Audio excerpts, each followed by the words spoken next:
सांगा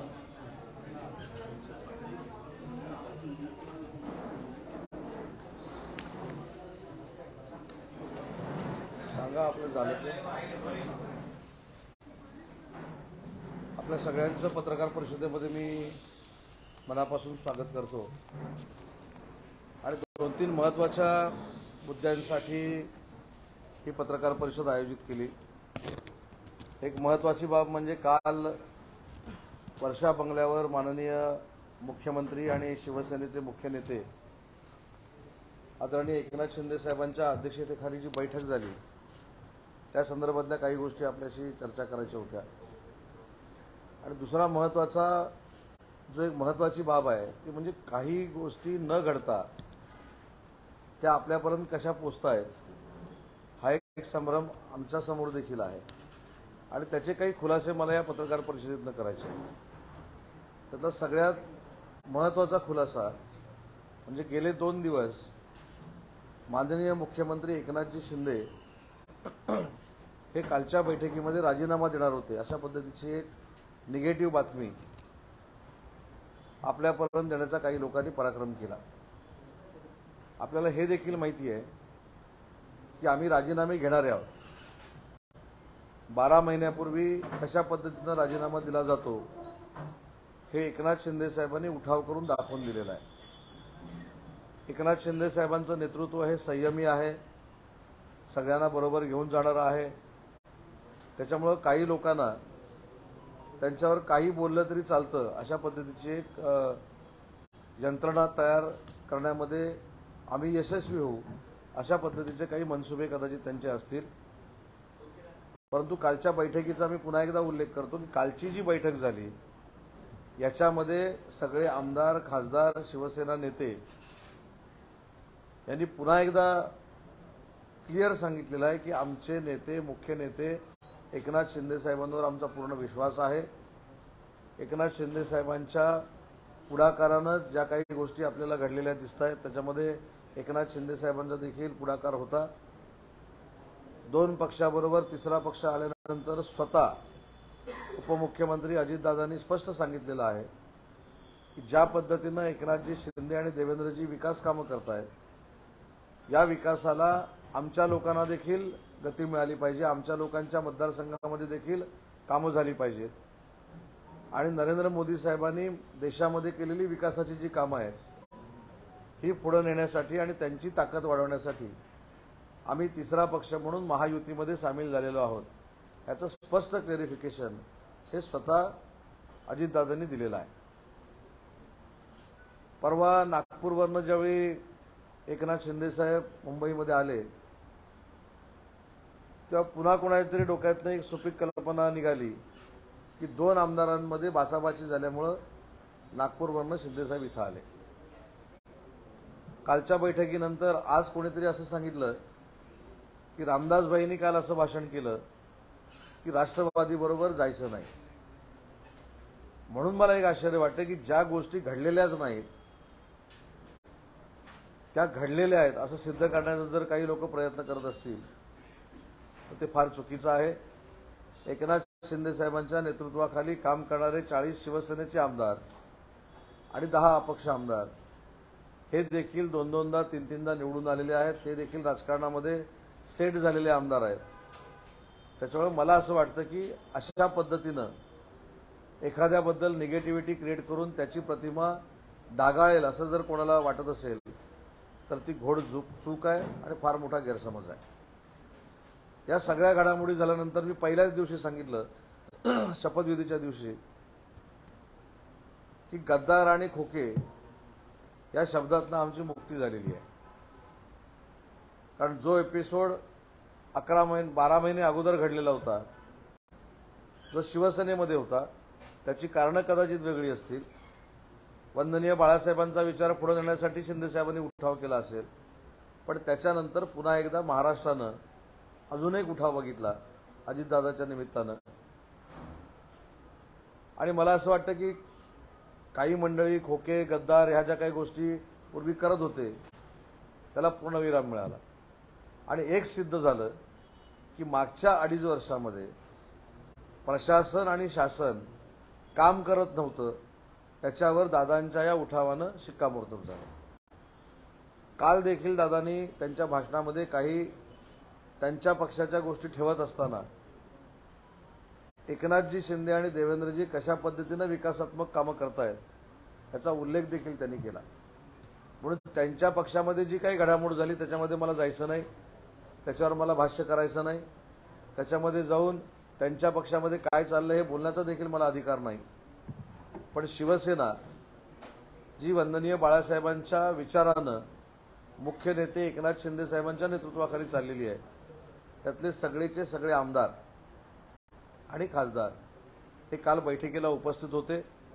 या बैठकीमध्ये येणाऱ्या लोकसभेच्या अधिवेशनामध्ये, विधानसभेच्या अधिवेशनामध्ये विधान परिषदेच्या आमदारांनी कामकाज कसं करावं, विधानसभेच्या आमदारांनी कामकाज कसं करावं, मंत्र्यांनी काय योगदान द्यावं, ज्या ठिकाणी आज पत्रकार परिषद होते या ठिकाणी जनतेसाठी कुठच्या मंत्र्यांनी वेळ द्यावा याच्यावर सविस्तर चर्चा करण्यात आली.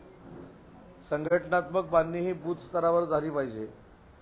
असलेले आमदार तर निवडून येणारच आहेत, परंतु त्याच्यामध्ये अधिकच्या आमदारांची भर पडली पाहिजे. अशी खेळीमेळीनं संघटनात्मक चर्चा झालेली असताना जे घडलंच नाही ते आपल्यापर्यंत पोचून एक संभ्रम निर्माण करायचा आणि त्याच्यातनं आपली पोळी बाजून घेण्याचा प्रयत्न करायचा, अशी लोक काही उद्योग करतायत. त्यांच्यासाठी नाही, परंतु जनतेमध्ये हा संभ्रम राहू नये यासाठी या पत्रकार परिषदेचं मी आयोजन केलं. दुसरी एक महत्त्वाची गोष्ट आहे की 11 महिन्यापूर्वी 12 महिन्यापूर्वी म्हणजे 11 महिन्यापूर्वी आम्ही मंत्री झालो, परंतु 12 महिन्यापूर्वी जो उठाव शिंदे साहेबांच्या नेतृत्वाखाली झाला तो कुठच्या पक्षातनं झालेला आहे हे आपल्या सगळ्यांना माहिती आहे. पण ज्या पक्षातनं उठाव झालाय तिथं परत जाण्याचा काही प्रश्न येत नाही किंवा त्यांनी आमच्याकडे येण्याचा प्रश्न येत नाही. आज महायुती भरभक्कमपणानं जर 200 पेक्षा जास्त आमदार घेऊन महाराष्ट्राला स्थिर सरकार देत असेल आणि भविष्यामध्ये एकनाथ शिंदे साहेबांच्याच नेतृत्वाखाली खासदारकीच्या आमदारकीच्या निवडणुका होत असतील तर आम्हाला कोणाचीही आवश्यकता नाही हे देखील मला ठामपणाने इथे सांगितलं पाहिजे. आता काही लोक ज्या पद्धतीनं राजकारण करत होते, ज्या पद्धतीनं राजकारणाला एक वळण देत होते की राजकारण करत असताना फक्त वैयक्तिक बदनामी करायची, टीका करायची, शिवीगाळ करायची, अनेक कार्यक्रम आपण बघितले. त्या कार्यक्रमातनं एकमेव कार्यक्रम एकनाथजी शिंदे यांची बदनामी, त्यांच्यावर वैयक्तिक पातळीवर टीका, आम्ही 40 आमदार गेलो त्यांच्यावर वैयक्तिक टीका, अपक्ष आमदार आहेत त्यांच्यावर वैयक्तिक टीका आणि तारीख डिक्लेअर करायची की 2 महिन्यांना आता सरकार पडणार आहे, 3 महिन्यांना सरकार पडणार आहे, 4 महिन्यांना सरकार पडणार. ते काय सरकार पडलं नाही. अजितदादा महायुतीतले घटक म्हणून राष्ट्रवादी काँग्रेस पक्ष घेऊन महायुतीमध्ये सामील झालेले आहेत. आता ते सामील झाल्यानंतर ते मुख्यमंत्री होणार, शिंदेसाहेब राजीनामा देणार. हे जे कोण पिकवतंय किंवा हे जे काही घडवतंय त्यांचे मनसुबे कधीही यशस्वी होणार नाहीत. आम्हाला आमच्या महायुतीवर ठाम विश्वास आहे आणि मला असं वाटतं की भाजपचे महाराष्ट्राचे सर्वेसर्वा भाजपचे नेते आदरणीय देवेंद्रजी फडणवीस यांनी देखील अनेक वेळा सांगितलंय की महाराष्ट्र राज्याचे मुख्यमंत्री एकनाथजी शिंदे साहेबांच्याच नेतृत्वाखाली निवडणुका होतील. काल भाजपचे प्रदेशाध्यक्ष बावनकुळेंनी देखील सांगितलेलं आहे की एकनाथ शिंदे साहेबांच्या मुख्यमंत्री पदाला धोका असल्याचं काही लोक विरोधक निगेटिव्हिटी क्रिएट करण्याचा जो प्रयत्न करतात त्याच्यामध्ये काही तथ्य नाही.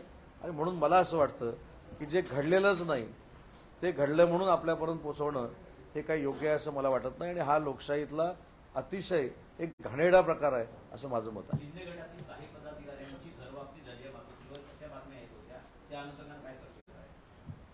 कोणाची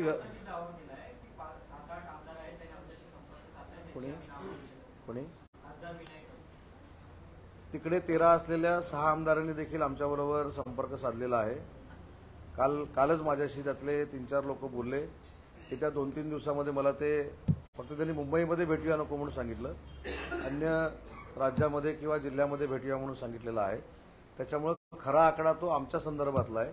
13तल्या 6 लोकांनी माझ्याशी चर्चा केलेली आहे.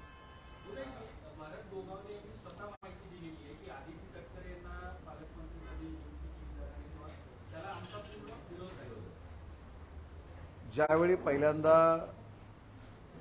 बंड झालं रायगडमध्ये, त्यावेळी नेतृत्व कदाचित सक्षम नसल्यामुळे ते बंड झालं.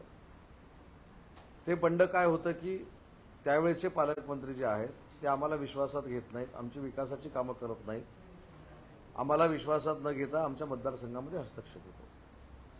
मी काल देखील सांगितलं की याच्यावर साधी गोष्ट आहे की जी सुप्रीम अथॉरिटी आहे मंत्रालयाची सरकारमधली, त्यांनी त्याच्यामध्ये हस्तक्षेप केला पाहिजे.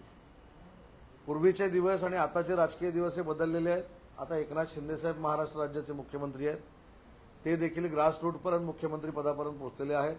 त्याच्यामुळे भविष्यात कुठच्याही जिल्ह्यामध्ये असं तणावाचं वातावरण निर्माण होणार नाही, एकामेकाचे मान अपमान होणार नाहीत, मानच दिले जातील, प्रत्येकाला दिले जातील, अपमान होणार नाही, याची दक्षता शिंदे साहेबांच्या नेतृत्वाखाली नक्की घेतली जाईल. आणि तेवढं राजकीय ज्ञान बाकीच्यांपेक्षा हे एकनाथ शिंदे साहेबांना नक्की आहे. त्याच्यामुळे असे वाद भविष्यामध्ये होणार नाहीत, याची दक्षता नक्की सरकारकडून घेतली जाईल. खाते वाटपाचा अधिकार हा मुख्यमंत्री महोदयांचा असतो, ते या दोघांची चर्चा करतील आणि लवकरात लवकर होईल.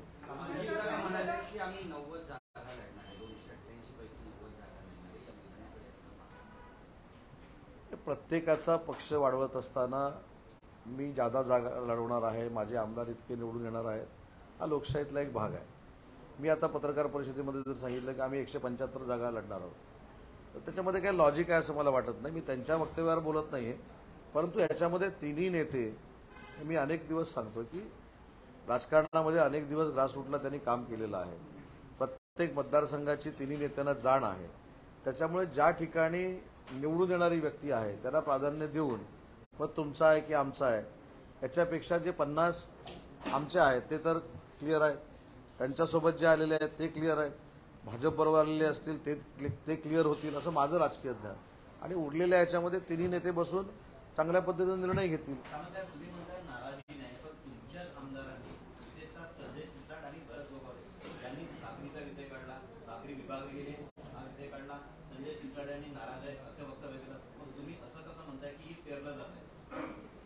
मी काय पेरलं जातंय म्हटलं, मी असं म्हटलं की मुख्यमंत्र्यांचा राजीनामा दिला जाणार आहे हे पेरलं जातंय, हे पसरवलं जातंय, हे निगेटिव्हिटी क्रिएट केली जाते नाहक असं मी म्हटलं. भाकरीचा जो विषय आहे त्याच्यामध्ये स्वाभाविक आहे, त्यांनी भाकरीचं उदाहरण दिलं, एक भाकरी जी मिळणार होती त्यातली अर्धी भाकरी मिळणार आहे, याचा अर्थ जेवताना भाकरीमध्ये वाटेकरी निर्माण झालेले आहे. याच्या पलीकडे भरत गोगावले काय बोलले नाही. आणि दुसरी महत्त्वाची गोष्ट, संजय शिरसाट नाराज नाही, त्यांनी एक लोकप्रतिनिधी म्हणून भूमिका मांडली की 166 लोक असताना जे आता 40 लोक आलेले त्या बहुमताचा आकडा असताना हे आवश्यक होतं का. त्याच्यामुळे नाराजी कुठेही नाही, ते प्रवक्ते आहेत. आणि भरत शेठ सारखा एक समजूतदार मुख्य प्रतोद हे आमच्यासोबत आहे, ते आमचं भाग्य आहे. त्याच्यामुळे त्यांनी भाकरीचा जो मुद्दा काढला तो शेवटी एखादी सत्ता एक म्हणजे वन साईड जर आपल्याकडे असेल, वाटेकरी कोण नसतील तर मंत्रिपदं वाटली जात नाहीत. पण दोघांमध्ये तिसरा वाटेकरी आल्यानंतर 1-2 मंत्रिपदं इकडे तिकडे होऊ शकतात. त्याच्यामध्ये ते असं म्हणाले की भाकरी जी मी पूर्ण खाणार होतो ती अर्धी खाणार आहे.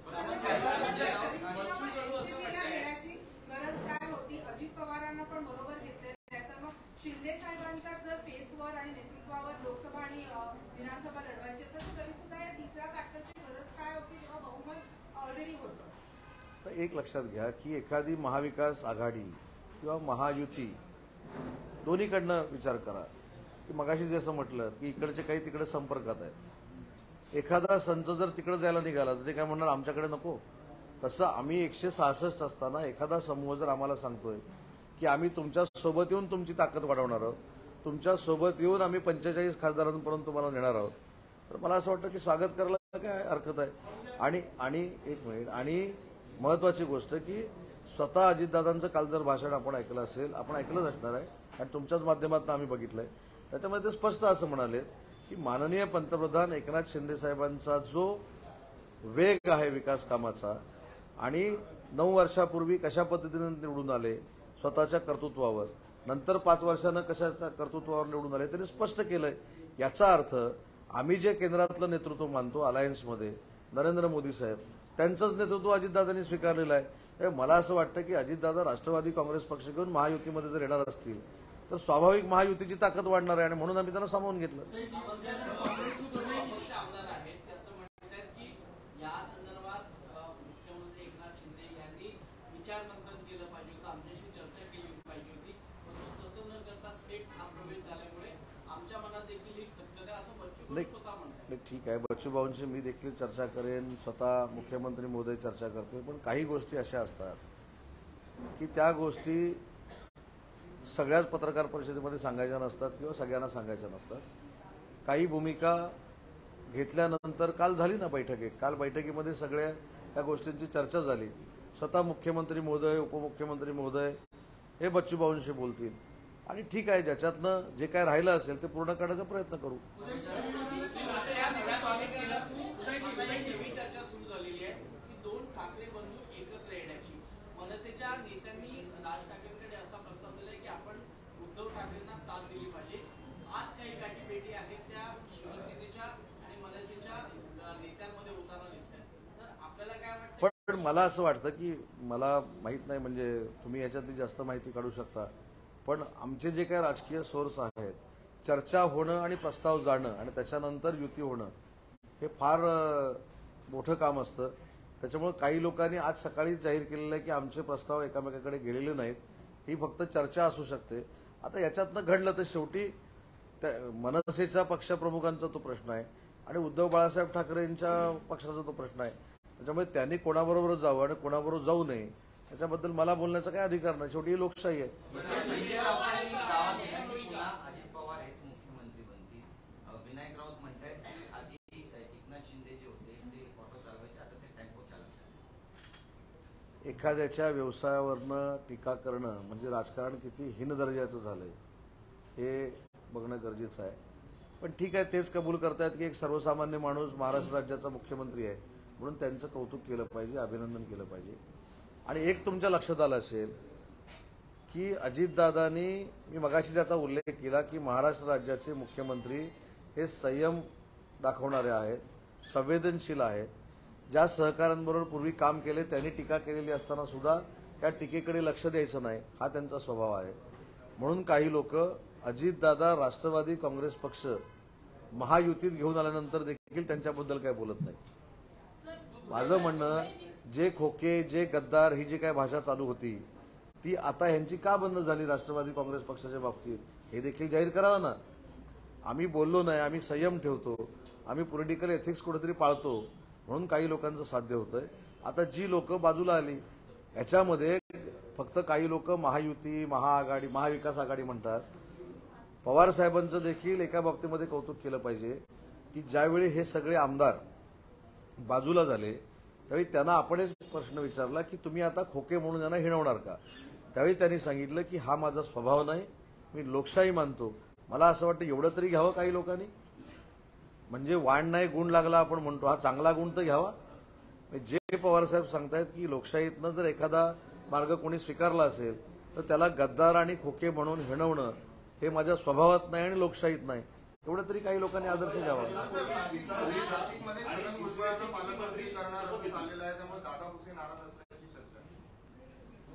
आता खरी गंमत अशी आहे, दादा भुसे आणि मी रात्री जवळजवळ 1 ते 1:30 वाजेपर्यंत आम्ही एकत्र होतो.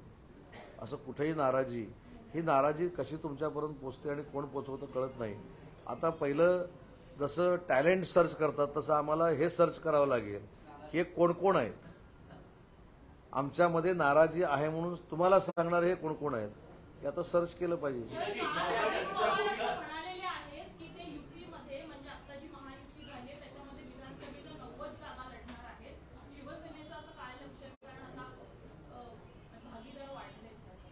नाही, मगाशी मी याचं उत्तर दिलं.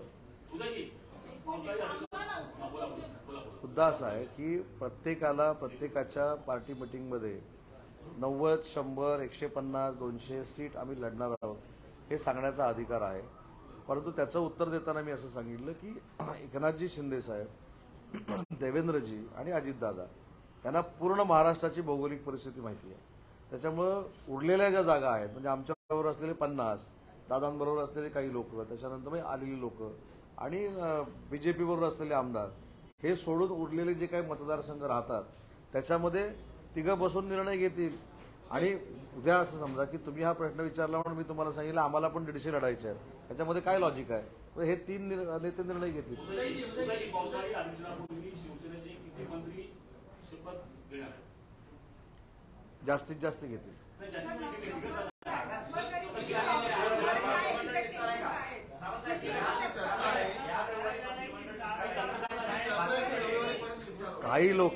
काही लोक जसं सरकार पडणार आहे म्हणून मुहूर्त देतात, तसं काय मी मुहूर्त देणार नाही. पण लवकरात लवकर आमच्या सहकार्यानं पण न्याय दिला पाहिजे ही एकनाथ शिंदे साहेबांची भूमिका आहे आणि म्हणून येत्या काही कालावधीमध्ये या मंत्रिमंडळाचा विस्तार नक्की होईल.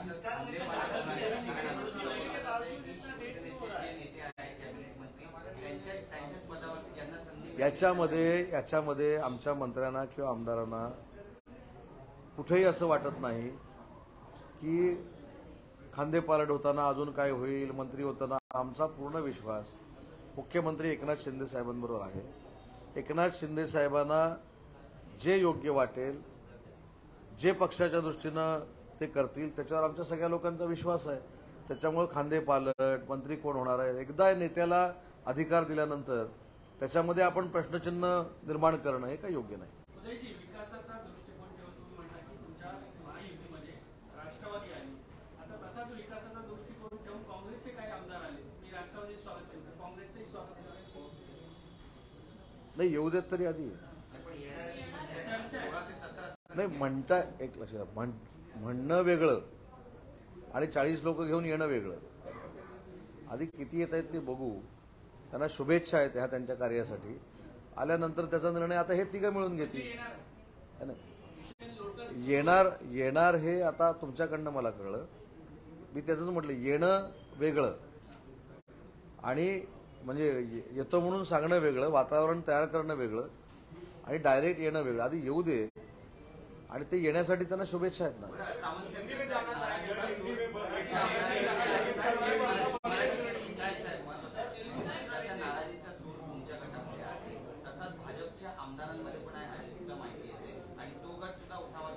नाही, ही माहिती कुठनं येतेच तेच आम्हाला शोधायचं आहे आता.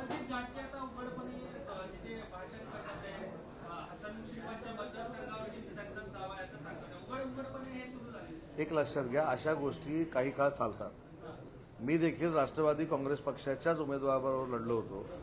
पण काही गोष्टी नेत्यानं पुढाकार घेऊन केल्यानंतर जर नेत्यावर विश्वास असेल तर त्या विश्वासाला आपण पात्र ठरलो पाहिजे. त्याच्यामुळे समरजित असतील किंवा अन्य कोण असतील, थोडं दुःख प्रत्येकाला होणारच आहे ना. पण त्याच्यातनं त्यांनी हे पण वाक्य सांगितलंय की माझे राजकीय गुरु हे देवेंद्रजी आहेत. ते फक्त आपण सांगायला विसरतो. त्यांनी आपल्या मनातली खदगद कदाचित बोलून दाखवली असेल, पण हे पण सांगितलं की माझे राजकीय गुरु हे देवेंद्रजी फडणवीस साहेब आहेत. त्याच्यामुळे त्यांनी जो निर्णय घेतलेला आहे, माझी जी काय भूमिका आहे त्यांच्याकडे मांडली, हे पण त्यांनी सांगितलं.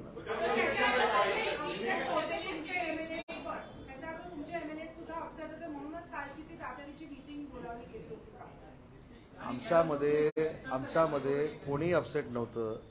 पण महत्वाची गोष्ट अशी आहे की एखादी घटना घडल्यानंतर त्याच्यामध्ये कोणाच्याही मनामध्ये शंका राहू नये म्हणून जर आमच्या नेत्यांनी पुढे येऊन स्वतःहून सगळ्यांना बोलून काही गोष्टी जर सांगितल्या असतील तर वावगं कुठं आहे. शेवटी पक्षातली लोकशाही आहे.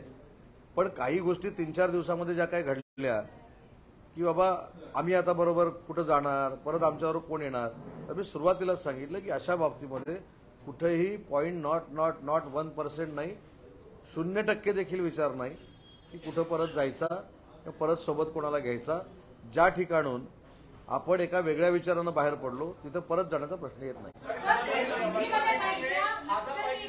हिंदी में बाइट दिया, पिछले कुछ दिनों से काफी चर्चाएं चल रही है, क्या मुख्यमंत्री इस्तीफा देंगे, क्या आपके खेमे में कुछ अनहैप्पी मिनिस्टर्स हैं और नहीं, ये आपको बताने वाला अभी हमको ढूंढना पड़ेगा कि हाथापाई हो गई, मुख्यमंत्री साहब अभी रिजाइन दे रहे हैं, अभी ऐसा हो रहा है वैसा हो रहा है. हम रिजाइन लेने वाले हैं. हमने दिखा दिया है एकनाथ शिंदे साहब के नेतृत्व में. शिंदे साहब के नेतृत्व में एमपी के और एमएलएस के चुनाव होंगे. ये खुद बावनकुळे साहब ने बताया है. जो भाजपा के सर्वे सर्वा है वो देवेंद्र जी ने भी बताया है. इसलिए आपके पास जो कोई आता है और झूठ ब्रीफ करके जाता है उसको हम अभी ढूंढ निकालेंगे. ऐसी कोई भी बात नहीं है. हमारे सब एमएलए कल मीटिंग में थे, एमपीज थे. और कल विकास के बारे में चर्चा हुई और जो आने वाला सेशन है लोकसभा और विधानसभा का, उसमें क्या क्या डेवलपमेंट की बातें होनी चाहिए उसके ऊपर चर्चा होगी। 6 से 8 विधायक आपके पाले के उद्धवपुर के संपर्क में है, ऐसा विनायक राउत का कहना है, क्योंकि असंतुष्टि है, क्योंकि अब अजीत पवार आप लोगों के साथ गठबंधन में आ गए हैं और आप लोगों से इसके बारे में चर्चा नहीं। विनायक राउत गलत खबरें प्लांट कर रहे हैं, क्या आपको ऐसा लगता है? नहीं, कौन कर रहा है वो जाने दो, लेकिन उन्होंने जो बोला है कि 6 से 8 लेके उनके संपर्क में है, तो 6 से 8 बोले, मेरे संपर्क में तो 6 लोग हैं। कल ही शाम को उनसे बात हुई, उन्होंने बोला है कि बम्बई में नहीं मिलेंगे, बाहर मिलेंगे, तो उनके पास कहाँ से जाएंगे 6-8, उनके ही 6 यहाँ आने वाले हैं। तो ये सिर्फ जो मॉरल सपोर्ट रहता है, जो बचे हुए एमएलएस है, बचे हुए कार्यकर्ता है, उनके लिए जो मॉरल सपोर्ट क्रिएट करना चाहिए वो कर रहे हैं, बाकी कुछ भी नहीं। 5 से सर एमएनएस के नेता गए हुए हैं संजय राउत से मिलने के लिए सामना के ऑफिस में, और सर लगातार जो है ये दोनों तरफ के कार्यकर्ताओं की मांग है कि दोनों ठाकरे, मेरे ख्याल से संजय राउत साहब ने जब ठाकरे पिक्चर बनाई थी उसके डायरेक्टर अभिजीत पानसे जी थे। अभी कोई ये सब जो हो रहा है उसके ऊपर अगर पिक्चर निकालना हो तो अभिजीत पानसे डायरेक्टर है कि प्रोड्यूसर है, वो देखने के लिए गए रहेंगे। मेरे ख्याल से मनसे के नेता राज ठाकरे साहब है, वो फाइनल करते हैं कि मनसे ने कहाँ जाना चाहिए और किससे अलायंस करनी चाहिए। अभिजीत पानसे साहब क्यों गए संजय राउत के पास वो बताएंगे। मेरे ख्याल से वो कल्चरल इसमें काम करते हैं, उन्होंने उनके साथ भी काम किया है, इसलिए गए रहेंगे। मेरे को मालूम दोनों ठाकरे परिवार के भाइयों को साथ में आने की बातें कयास लगाई जा रही है, सर इसको लेकर क्या? अभी 2 ठाकरे भाई एक साथ में आए तो हम क्या करें? सामंत जी मंत्रिमंडल का विस्तार होना है, क्या आप लोगों की टीम एनसीपी के जो नए विधायक है उसके लिए कॉम्प्रोमाइज करने के लिए तैयार है? कॉम्प्रोमाइज यानी जब हमारी अलायंस है उसमें शिवसेना और भाजपा है, उसको बढ़ाने के लिए अजीत दादा अगर एनसीपी लेके आते हैं तो ठीक है ना। जो जिम्मेदार हमारे लीडर है एकनाथ जी शिंदे साहब है, देवेंद्र जी है और अजीत दादा है, वो बैठ के फाइनल करेंगे।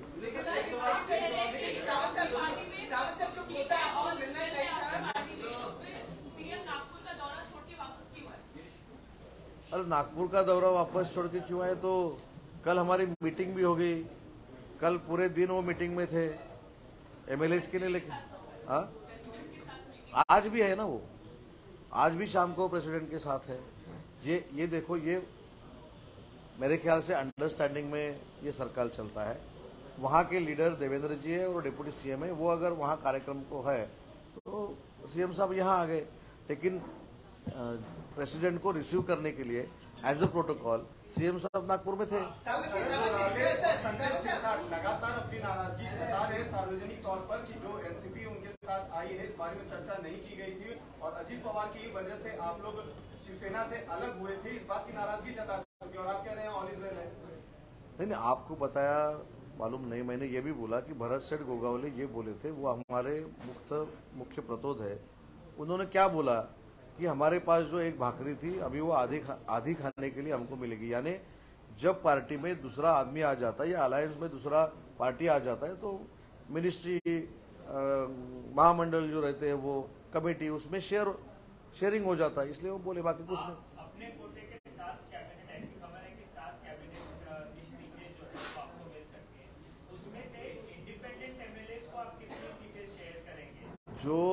जो मिनिस्ट्री एकनाथ शिंदे साहब के पास आएंगी शिवसेना में, उसमें सबको साथ में लेके शिंदे साहब जाएंगे, इतने तक मेरे को मालूम है। अजीत पवार 90 सीट का दावा कर रहे हैं सर, आगामी विधानसभा चुनाव में वो 90 सीट की उन्होंने अपनी मांग रख दी है कि वो मांगेंगे उतनी सीट, 90 सीट, क्या कहेंगे?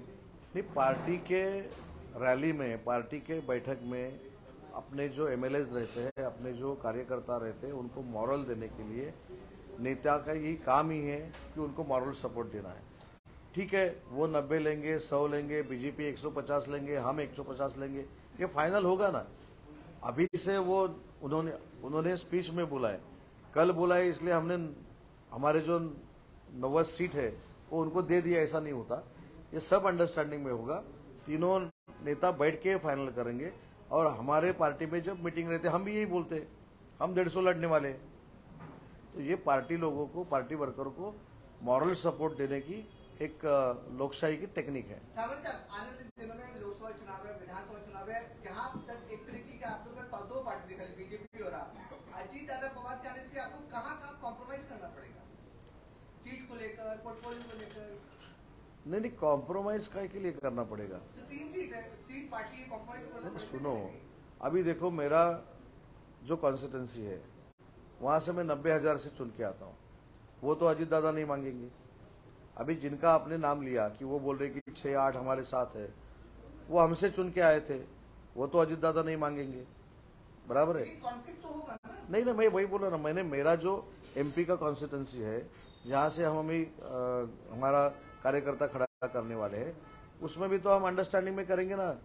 तो ये डिस्कशन होना चाहिए। ऐसा प्रेस कॉन्फ्रेंस में रत्नागिरी हमको मिला, कोल्हापुर उनको मिला, पुणे हमको मिला, बम्बई उनको मिला, ये नहीं हो सकता। तीनों नेता बैठ के ये फाइनल करेंगे कि रत्नागिरी किसको देना चाहिए, कोल्हापुर किसको देना चाहिए, पुणे किसको देना चाहिए, नागपुर किसको देना चाहिए।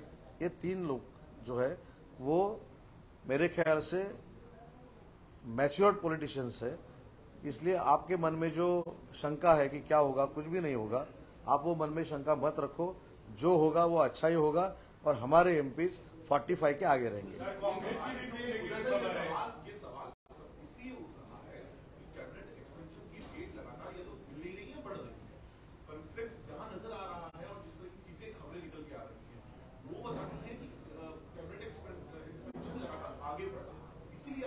ये भी स्ट्रेटेजी रहेगी। अभी जल्द से जल्द कैबिनेट का एक्सपेंशन हो जाएगा, हमारे जो एमएलए इच्छुक है उनको भी मिल जाएगा, बीजेपी में जो इच्छुक है उनको भी मिल जाएगा। क्या अजीत दादा पवार की जब एंट्री हुई थी तो क्या आप लोग को इस पूरे मामले में बीजेपी ने लूप पे लिया था? क्या डिस्कशन हुआ था आप लोगों से? महाराष्ट्र राज्य के मुख्यमंत्री एकनाथ शिंदे साहब के नेतृत्व में ही ये सब हुआ है। देवेंद्र जी, एकनाथ जी ने मिलके बैठ के ये सब फाइनल किया है। इसलिए किसको विश्वास में लिया, किसको विश्वास में नहीं लिया, ये बात ही नहीं हो सकती। महाराष्ट्र राज्य के मुख्यमंत्री एकनाथ जी है और उनको पूरा विश्वास में लेके उनके नेतृत्व में ही ये सब जो कुछ हुआ है उनके नेतृत्व में हुआ है। सर, कांग्रेस के साथ अब ऑपरेशन लोटस होने वाला है। करीबन 15 से 17 विधायक टूटने की खबर जो है कि संपर्क में है। आपके कुछ नेताओं ने नहीं, क्या है कि खबरें ऐसी बहुत आती है। अभी आपके पास खबर आई कि नहीं, ठीक है ना, दावा करना ये ठीक है, लेकिन एक्चुअल वो होने के बाद बताएंगे क्या हो गया है, कितने आ गए, क्या करने वाले ये सब। सर, आप जितने शीर्ष नेतृत्व है लगातार कॉन्फ्लिक्ट को डिनाई कर रहा है, लेकिन वहीं आप ही के विधायक इस बात का जिक्र करते हैं कि ट्रिपल इंजन नहीं बल्कि डबल इंजन सरकार ही है। डबल इंजन के अलावा जो भी कुछ जुड़ रहा है वो एक महज डब्बे है, यानी कि बीजेपी और शिवसेना ही इंजन है जो सरकार आगे बढ़ाएगी, बाकी जो जुड़ते हैं उनसे सिर्फ ताकत बढ़ाएंगे। नहीं, ये हमारे एमएलए ने नहीं कहा, खुद अजीत दादा ने ये कहा है। मैं बोलता हूँ ना सर, मैं बोलता हूँ उसको, उसके ऊपर ये हमारे एमएलए ने नहीं बोला है, अजीत दादा ने भी बोला है कि महायुति जो चल रही थी एकनाथ शिंदे साहब और देवेंद्र जी के नेतृत्व में, वो विकास को गति देने वाली थी। नरेंद्र मोदी साहब ने देश में विकास को गति दी है और वो गति हमारे जो कॉन्स्टिट्यूंसी के एमएलए है उनके कॉन्स्टिट्यूंसी में होनी चाहिए। इसलिए हम गतिमान सरकार को ज्वाइन कर रहे हैं, ऐसा खुद अजीत दादा ने कहा है। क्या एनसीपी एक डब्बा है, इंजन नहीं है? क्या उसको टक्कर आपको उपयोगी नहीं होगी? नहीं, ये ठीक है, वो तीनों भी लीडर है, अपनी जगह वो लीडर है, वो एनसीपी के लीडर है, हमारे नेता शिवसेना के लीडर है और देवेंद्र जी बीजेपी के लीडर है। मैं ऐसा वो डिब्बा है, इंजन है, एरोप्लेन है, चार्टर फ्लाइट है, ऐसा नहीं बोलने वाला हूँ। वो तीनों लीडर है और लीडर करके वो डिसीजन लेंगे।